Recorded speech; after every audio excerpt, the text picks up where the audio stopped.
Dark nebula space का एक ऐसा हिस्सा जहां हर वक्त अंधेरा छाया रहता है। ऐसा अंधेरा जहां ना तारे चमकते हैं और ना ही रोशनी लौटकर वापस आती है। दूर से देखने से ये जगह बिल्कुल खाली नजर आती है, जैसे यूनिवर्स ने वहां से कुछ मिटा दिया हो। मगर असल सच इससे कहीं ज्यादा हैरत अंगेज है। ये जगह खाली नहीं बल्कि एक छुपा हुआ राज है जिसे हम डार्क नेब्यूला कहते हैं। डार्क नेब्यूला असल में बहुत बड़े बादल होते हैं जो गैस और स्पेस डस्ट से मिलकर बने होते हैं। ये पानी के बादल नहीं होते बल्कि हाइड्रोजन गैस, हीलियम और ऑर्गेनिक मॉलिक्यूल से भरे हुए होते हैं। उनकी डेंसिटी इतनी ज़्यादा होती है कि रोशनी उनमें से गुजर ही नहीं सकती, इसलिए ये हमें आसमान पर एक स्याह दाग जैसा नजर आता है। ये डार्क नेब्यूला हमारी आंखों को अंधेरा दिखाता है, लेकिन साइंटिफिक इंस्ट्रूमेंट बताते हैं कि इसके अंदर बहुत कुछ छुपा हुआ है। इंफ्रारेड टेलीस्कोप की मदद से जब इनके अंदर झांका जाता है तो वहाँ छोटे छोटे स्टार्स के बीज नजर आते हैं। ये वो जगह होती है जहाँ नए स्टार्स अपनी जिंदगी का आगाज करते हैं। डार्क नेब्यूला और ब्लैक होल्स को लोग अक्सर एक जैसा समझ लेते हैं, लेकिन दोनों मुकम्मल तौर पर मुख्तलिफ हैं। ब्लैक होल ग्रेविटी की वजह से रोशनी को खींच लेता है, जबकि डार्क नेब्यूला रोशनी को अब्सॉर्ब कर लेता है और उसे गुजरने ही नहीं देता।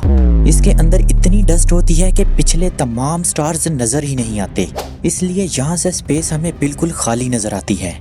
डार्क नेब्यूला के अंदर टेम्परेचर बहुत कम होता है, कभी कभी तो -260 डिग्री सेल्सियस तक होता है। यहाँ गैस और डस्ट आहिस्ता आहिस्ता इकट्ठे होते रहते हैं। वक्त के साथ जब इन पर ग्रेविटी का असर बढ़ता है तो ये एक जगह जमा होकर एक बहुत बड़ा गुच्छा बन जाता है। फिर वो गुच्छा अपने ही दबाव की वजह से गर्म होना शुरू हो जाता है।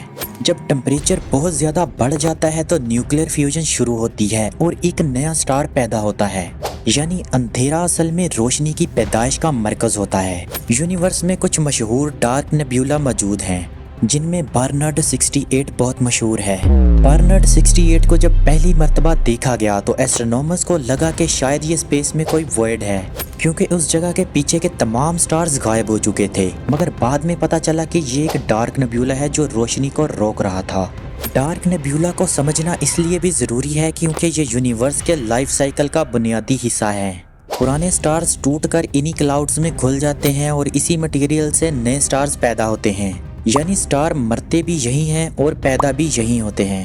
जेम्स वेब और हबल ने जब डार्क नेब्यूला की तस्वीरें ली तो इंसानी सोच बदल कर रह गई। जेम्स वेब इंफ्रारेड टेक्नोलॉजी का इस्तेमाल करता है और यही वजह है कि इसमें डार्क नेब्यूला के अंदर देखने की काबिलियत है। जहां पहले सिर्फ अंधेरा नजर आता था, अब वहां हजारों नए स्टार्स नजर आते हैं जो भी पैदा हो रहे हैं। Be here for the next truth. Subscribe.